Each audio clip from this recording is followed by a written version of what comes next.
Welcome to the Trinities podcast, where we explore theories about the Father, Son, and Holy Spirit. Do you love God enough to think about Him?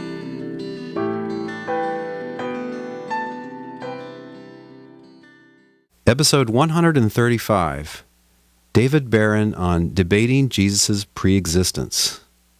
In 2009, Mr. David Barron published the book God and Christ, Examining the Evidence for Biblical Doctrine. He's currently working on a follow-up book.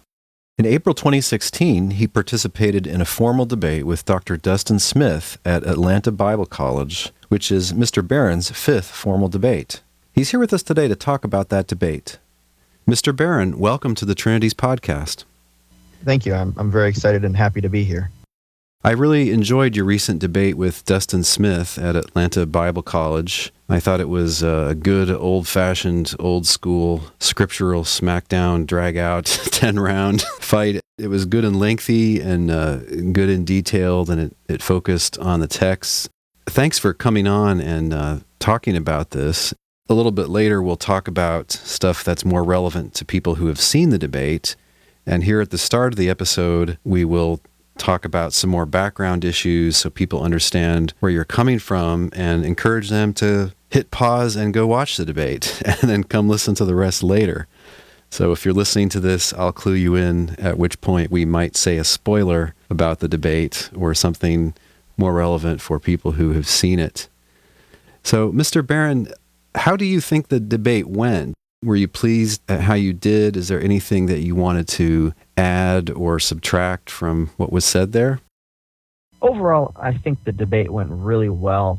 First, from an overall perspective, there was a lot of good interaction on the different texts. We really got to explore some of the finer details of some of the texts in question that relate to this particular issue. So I'm glad that that was able to happen.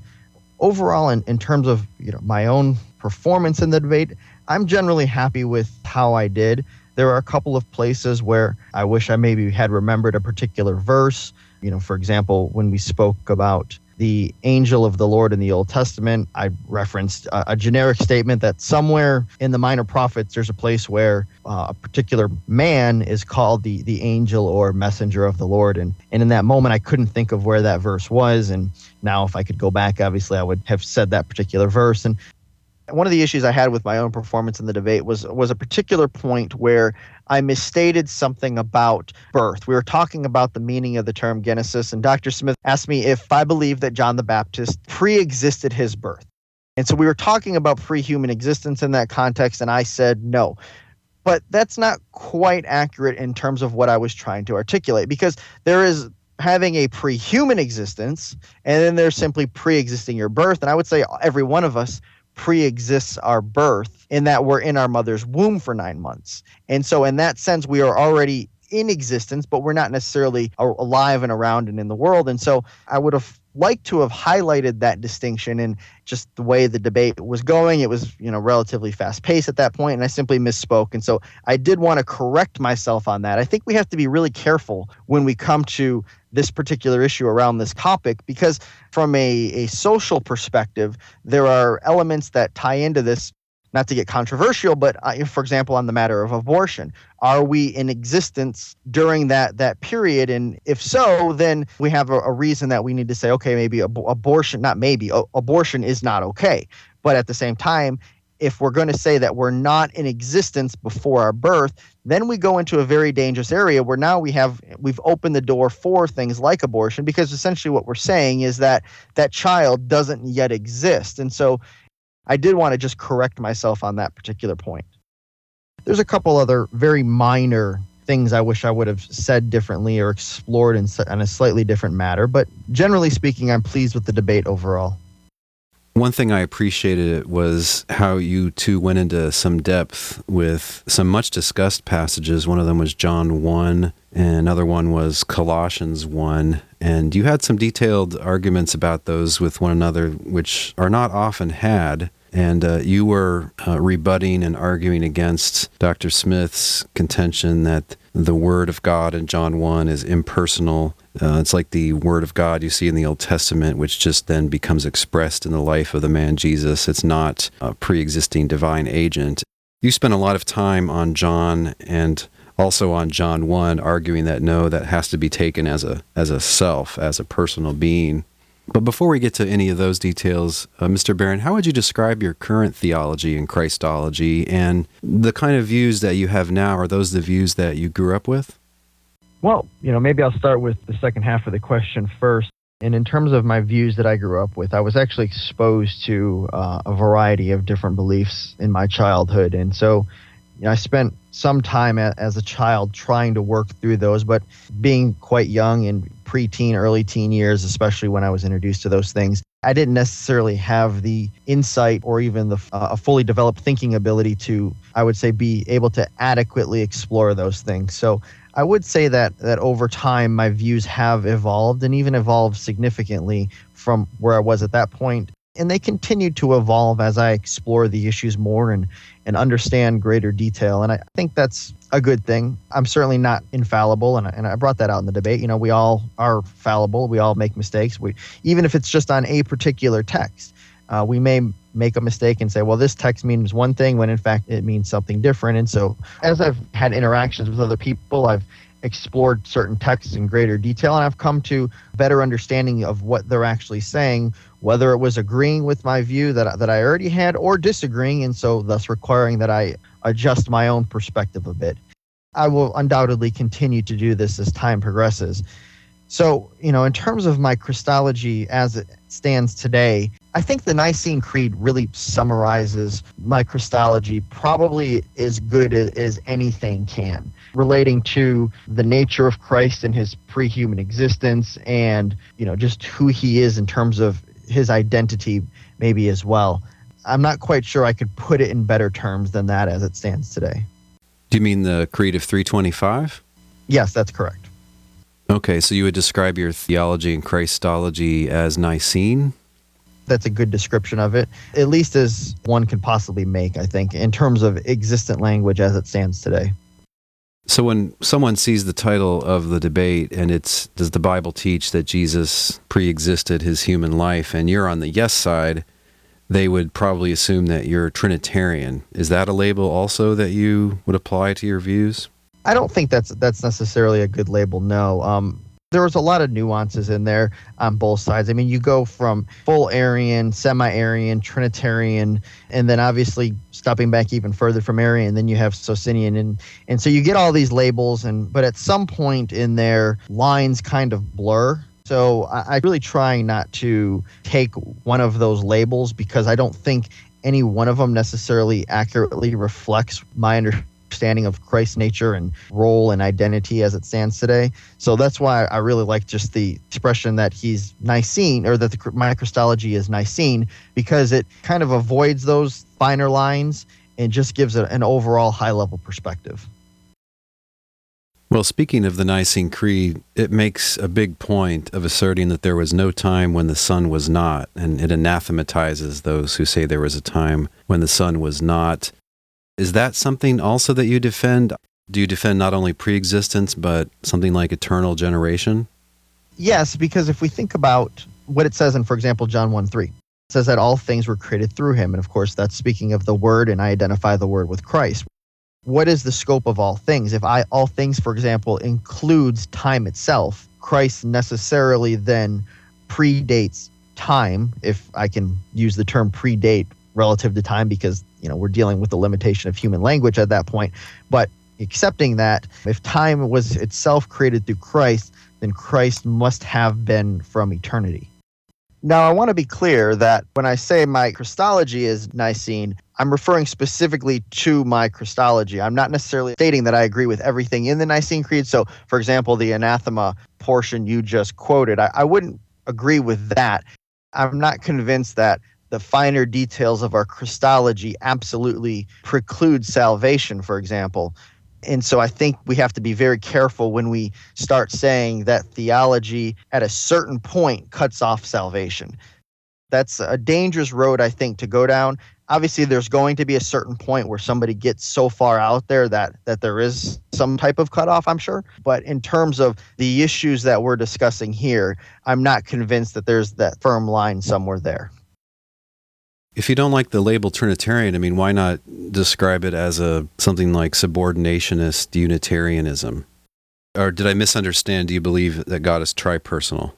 What I'm saying, I guess, is these labels, you get into so many fine details when you try to get into labeling that undoubtedly you start to convey something that isn't intended to be conveyed. And so that's really what I'm trying to avoid, is conveying something incorrectly. So that's, again, why I try to keep the definition at a very high level. But do you hold a theology where the one God is the Trinity or where the one God is the Father? I wouldn't say that God is a Trinity in that sense. What I would say is that God is the Father and Jesus Christ is his Son. And where the Nicene Creed starts to play into that, in terms of my theology, is the idea of Jesus being of the same substance as the Father from eternity. And so that's the idea that I'm trying to convey with that identification. So hopefully that answers that question. Okay, so they're one ousia, no time when he's not, true God from true God, so on. Yes, in terms of his nature and substance, yes, absolutely. When we get into identity, that's where I think we start to see a distinction that we have to make.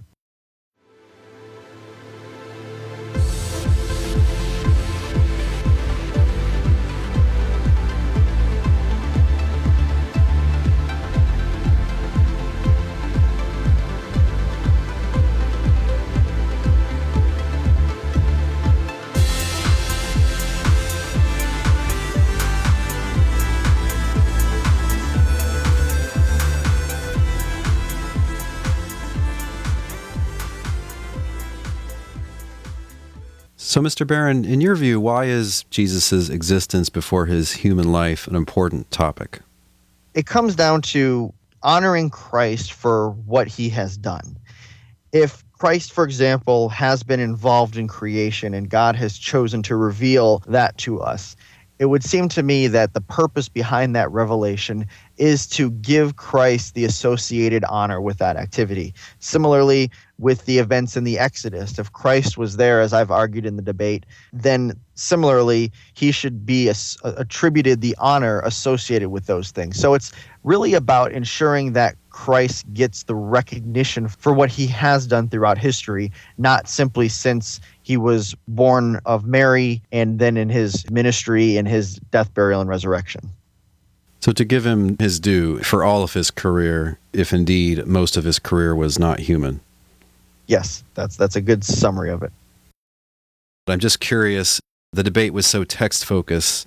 That's why I'm asking these introductory questions that just have to do with wider issues and background issues. So one thing I wondered when I listened to the debate is whether or not you accept the traditional two natures doctrine, as expressed in the Council of 451, that he's one person with both a divine nature and a human nature.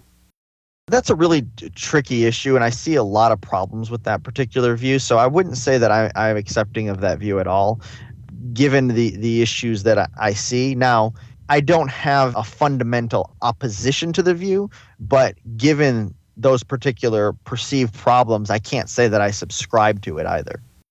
So then the Logos that existed in eternity with God, then in the first century, this becomes human.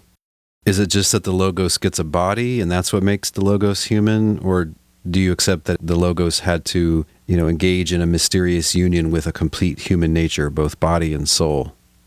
I think John 1:14 really summarizes it in that the Word became flesh. So the Word was the Word, and as to his nature, John 1:1 says, theos. And so at that point, many scholars recognize a contrast there between theos in 1:1 and sarx in 1:14. And so the Word was something, and then the Word became a human being, a being of a fleshly nature at that point. And so what once was now essentially transformed, you might say, for lack of maybe a proper term that at least I can immediately come up with, and at that point became a human. In the debate, especially in the 200s, 300s, 400s that were leading up to the statement of 451, there was one side that basically thought that the Logos just took on a body. Current-day theologians will sort of make fun of this as the God in a bod view. And then others believed that not only was there a body, but the Logos combined with a body and a soul. And of course, if you're a dualist, then you think that an ordinary person like me or you is a combination of body and soul. So some of them said that the Word assumed a man, that the Word somehow combined with a human being who then kind of cooperates with the Word. This was eventually called Nestorianism. But I just wonder if you have more to say about what was involved in the Logos becoming human. Whether you think that the Logos combined with a complete man, or whether the Logos took on a body, or if there's some third option there. I would just view it as the Logos taking on a body, essentially, ceasing to have the nature that once was possessed and then taking that new nature. When we start to go beyond that, it really becomes simply a matter of speculation. And speculation can be very interesting, mostly just because it's maybe fun to explore and think about the what ifs. But the reality is that at the end of the day, we don't know all these minor details. And so to, entrench ourselves into one view, I think maybe becomes unnecessary. And then we end up maybe trying to defend that view or articulate that view when it is nothing more than our own speculation. So I try to avoid that and just stick to what we can definitively say from Scripture. If it's articulated in the Bible, then we can accept it. And if it's not, then we probably want to stay away from that, generally speaking, in my view. Thank you for those clarifications and helping us to see kind of more where you're coming from and more what angle you're taking on these things.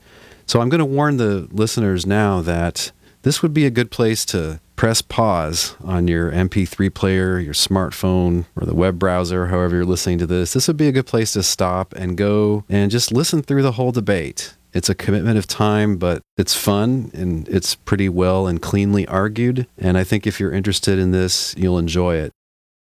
When the podcast returns, I will ask Mr. Barron some more post-debate kind of questions that will be more relevant to you if you've already seen it.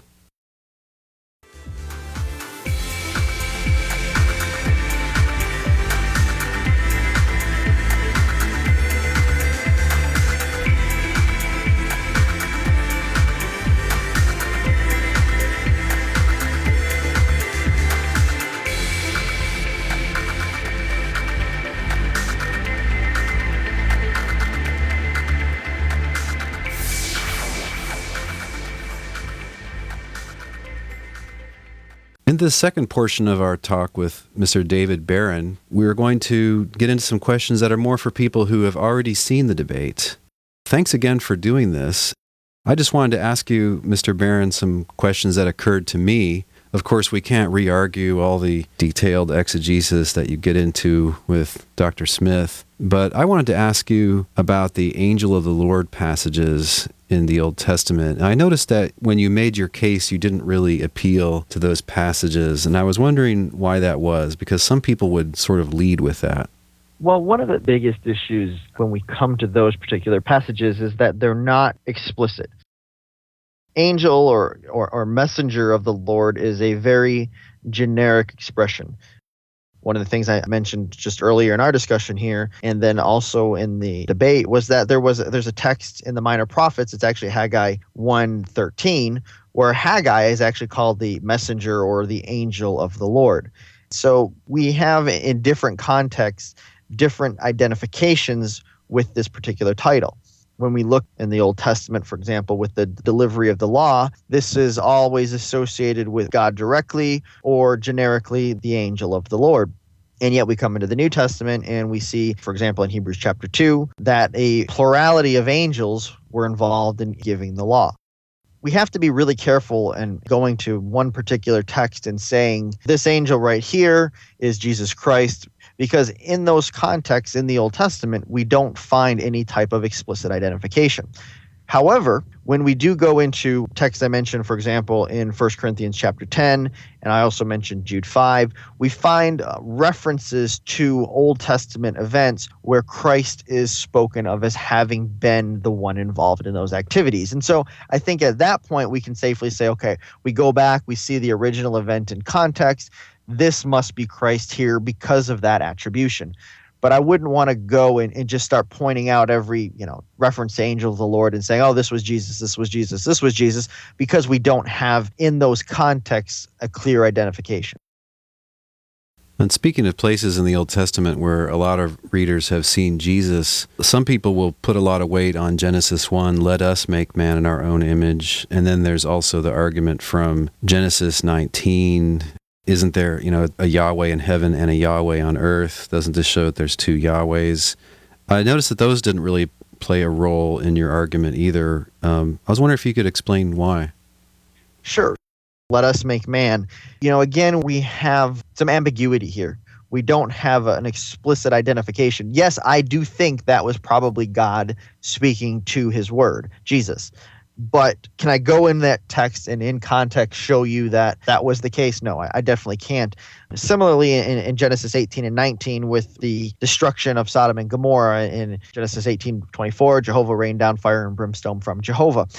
What's really interesting, though, I think about that particular text is if we look in Jewish literature from the first century and prior, we look in the Dead Sea Scrolls, Josephus, and in other places, there's a number of references that we can find that ascribe there actually having been three angels that were there with Abraham and then two with Lot. What we find is that this seems to be more understood in line with a divine agent who was bearing God's name and representing him on earth. Now, some say that was, Michael, or there are, different attributions there. Maybe it was Christ. I can't say for certain. So again, it comes down to avoiding going into a text where we can't really exegete it in context and come to this conclusion. We have to infer and presuppose the point we're arguing.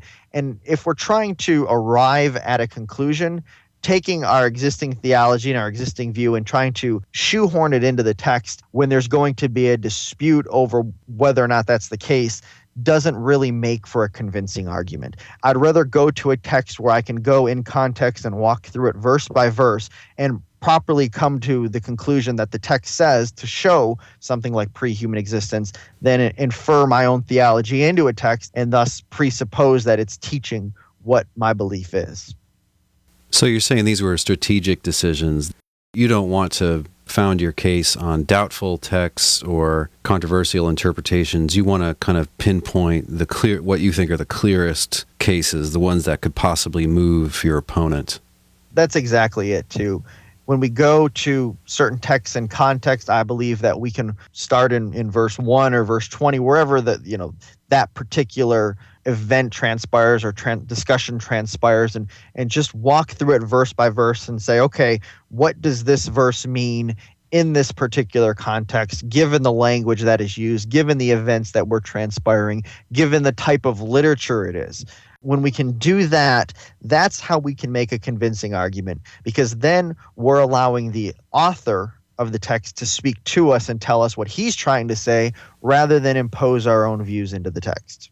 Yeah, it's not much of a debate if you have two people with very different perspectives and they just both insist on just sort of asserting all their opinions, because then there's not a connection between the two. There's no place to get traction and move one another. And I did notice in the debate that you had studied somehow where Dr. Smith was coming from, and you appreciated what he was going to say about a lot of things, and you tried to address those and to make the case that the overall best explanation of a passage was what you were saying, but you granted a number of points to him in the process. So that's part of what made it a good debate, I think. Whichever side you take, it's good to see people really connect and wrestle like that. Yeah, I don't think we need to necessarily take a contrary position to somebody just for the sake of taking a contrary position. If somebody makes a good point, we should grant that point, because at the end of the day, as I mentioned, it's about trying to let the author of the particular book we're reading tell us what he's trying to say. And so when Dr. Smith made good points or made points that, overall that are just true and I have no reason to dispute exegetically or historically, then I certainly want to grant those points. At the end of the day, obviously, I didn't think that any of those points either were in contradiction to what I was trying to say. If that had been the case, obviously, I would have either been wrong on the whole issue and so thus necessarily conceded that point and, why have the debate? Or I would had to have worked out somehow how those things were compatible, that being my view and the point I was conceding. But that being said, I had studied his work. He obviously recently, I guess last year, completed a book giving 3 views on Christology. So I was able to read that. He's written some other papers and done some YouTube videos. And so with that in mind, I was really able to study out his position and probably came to the debate maybe with a little bit of an advantage from that perspective, in that I did have a detailed understanding of the arguments that he at least was most likely to use. And so I was able to work from that as my foundation. I imagine he must have done some research too. I haven't talked to him about this, but I do know that you have done some debates. I mentioned in my intro that this was your 5th formal debate. So he probably hit the YouTube for a little opposition research. And then, by the way, I am going to put some links to those previous debates for people who are interested in seeing some more. Mr. Barron, much of this debate focused on the gospel according to John. Now, why start there rather than with texts which seem to say that Jesus was involved in creating the cosmos? I think it comes down to being able to paint the most complete picture, which I think is what John does. He starts in the beginning, all the way back in Genesis, and works forward from there. And so establishes the existence of the Word, whom I've argued is presupposed, I believe, to be a person in the prologue, and then attributes creation to the Word, and then again to Jesus in verses 3 and 10. Then we get to John the Baptist. He says that Jesus existed before him. Then we have the ascension and descension texts in John 3 and John 6, and then there's other texts in for example, in John 13 and John 16 that I think play in, but we didn't really get into those in the debate. John 8:58, I've been in existence since before Abraham was born. That's how I would translate that text. And then 17:5, Jesus praying to God to give him the glory he had with him before the foundation of the world. And so we have so many texts in a single book that play an important role in this issue and to understanding it, that we can jump to other texts where creation is involved, but we even have creation in the Gospel of John, and like I mentioned, in 3 and 10. So that whole picture and those repetition of what I would say is a motif of pre-human existence made John a sensible starting point from my view. Now, someone like Dr. Smith would say, I see how John could be read that way, but shouldn't we start with the Synoptic Gospels? If they don't say that Jesus created or that Jesus preexisted, maybe that will influence us to think maybe John doesn't mean that. That's one direction people take it. From the other angle, the more liberal theology angle, or scholars who are hostile to Christianity like Bart Ehrman, they would say in the Synoptics, you just don't have the preexistence and divinity and Jesus as creator. And then they think magically you now have this in John, which was maybe written a little bit later, like in the 90s. And so they view the difference between John and the Synoptics as showing an obvious radical development in Christology. How do you see the differences between them? Do you believe that the Synoptics hint at or presuppose Jesus' pre-human existence? Or if they don't assume or teach that, why don't they? I think it's important that we don't try to put the Gospels against each other, especially when we come to just the simple matter of what might be omission. I think one of the simplest examples is the virgin birth. When we look in the Synoptics, especially, for example, in Matthew, we see very clear articulation of the virgin birth. I don't believe we find that at all in the Gospel of John. And similarly, when we come to the Gospel of John, we find very clear articulation of the need to be born again. And yet we go into Matthew and we don't find that. I don't think we really find that anywhere in the Synoptics, in fact. So there are things that John brings out that maybe the Synoptics don't, and things the Synoptics bring out that maybe John doesn't. At the same time, when we look in the Pauline epistles that certainly predate the Gospel of John quite significantly, we find a lot of these ideas of pre-human existence within them. For example, in 1 Corinthians and also in Colossians. And Philippians 2 is one we didn't get into in the debate. That's a very, very disputed text and a very, very difficult text. But that may be, another place where we find it as well. What we find then is that, yes, the synoptics don't have much in the way of dealing with pre-human existence, but that's not necessarily to say that they didn't believe it, but it wasn't their goal or their motivation. Their goal was to express the life of Christ with the culmination in his death, burial, and resurrection. John, on the other hand, comes back after the fact and gives a much larger picture, a more of a cosmological view, starting from well before the birth and moving on into him becoming a man and then everything that happened thereafter. So we have to take it kind of, I think, from that perspective and not from the position of putting them against each other. Now, with that being said, I do think, for example, in Matthew and Luke, we do find a hint at pre-human existence. I brought out in the debate Matthew 23:37, where it says, "O Jerusalem, Jerusalem, who kills the prophets and stones those who are sent to her. How often I wanted to gather your children together the way a hen gathers her chicks under her wings, and you were unwilling." Jesus had only been to Jerusalem a handful of times, and he brings in this idea of the prophets who had been sent and stoned historically. And so it seems that in this statement, there's that presupposition that this desire extends all the way back throughout these prophets being sent. And so is much more involved than just a matter of during these past 3 years, that handful of times that he had been there. So I do see pre-human existence in, for example, this particular passage. But overall, no, I don't think they have very much of a focus on pre-human existence at all. I don't think that's part of the point that they're trying to make to their audience. So do you not accept the recent evangelical argument that whenever Jesus says, "I have come to do this or that," then the reader is supposed to infer, he must have come from somewhere to here, and so therefore he existed before he was here, like in heaven?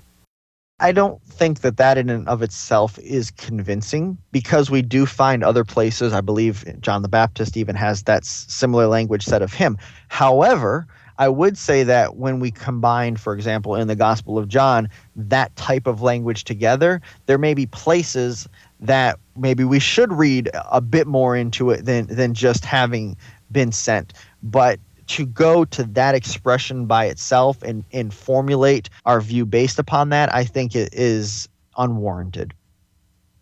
There is still something, to my mind, strange about the chronology that your view has, and I think it's more strange even if you accept like a very traditional view of the Gospels. So, I mean, imagine that it's right that Mark is an associate of Peter, and that Matthew is an apostle, and Luke is an associate of Paul and others, and let's suppose the Gospel of John was written by the Apostle John.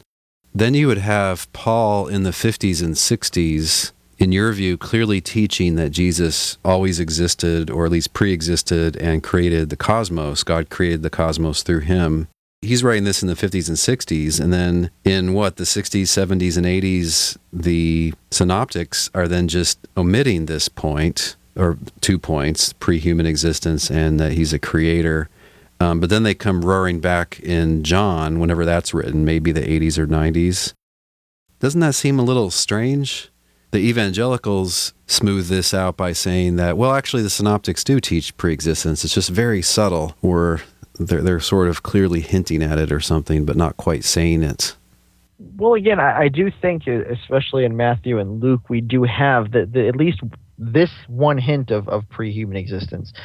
But that being said, I don't think that's necessarily the case, because it comes down to the question of what was the point of their gospel. Their point of the gospel was the life of the man Jesus Christ. It wasn't to go beyond that in his ultimate origin and his role in the past prior to this time. It was to teach what he had done on earth, culminating ultimately in his ascension back to heaven.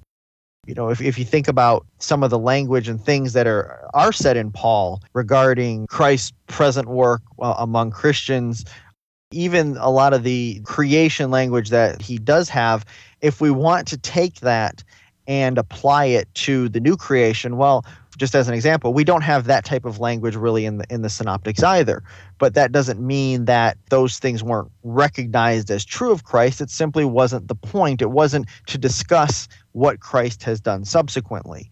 And so similarly, it wasn't to describe and to tell of what Christ did prior. It had a very specific focus on his earthly life. That was the point, that was the goal, to teach people all the work that Christ had done on the earth. So you see a difference in motivation between the authors, that there's some motivation that requires John to mention these things, but that's not a motivation the writers of the Synoptics had? Well, I think John coming after the fact is actually trying to give a more complete picture. They had a very specific focus. Now John is coming back after the fact and taking some of the ideas that we do find, for example, in Paul, and developing those further and explaining those further so that people can make sense of them. Because you do have the Pauline epistles where he is talking about Christ's role historically in the Exodus, in creation. And then you have the Gospels that are giving the story of Christ's life on earth. And certainly there were undoubtedly oral traditions that surrounded all of this as well. And then you have John, who comes along and really takes it all and puts the puzzle together and explains it in a way that anyone who had all these different pieces could then understand. Mr. Barron, thanks for talking with us. Thank you very much.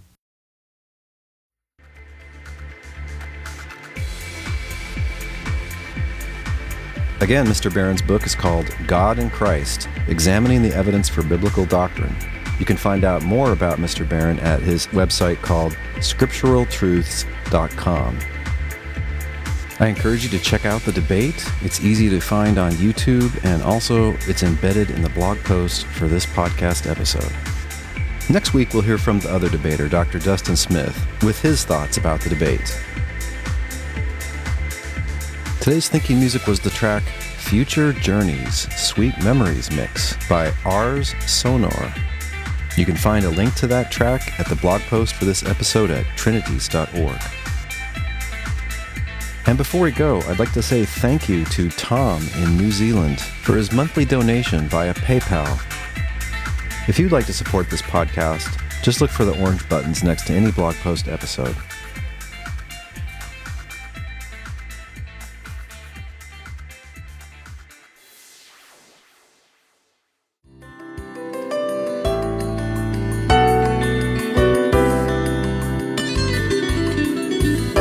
Thanks for listening. We'll see you online at trinities.org. Till next time, don't forget to love God with all your mind.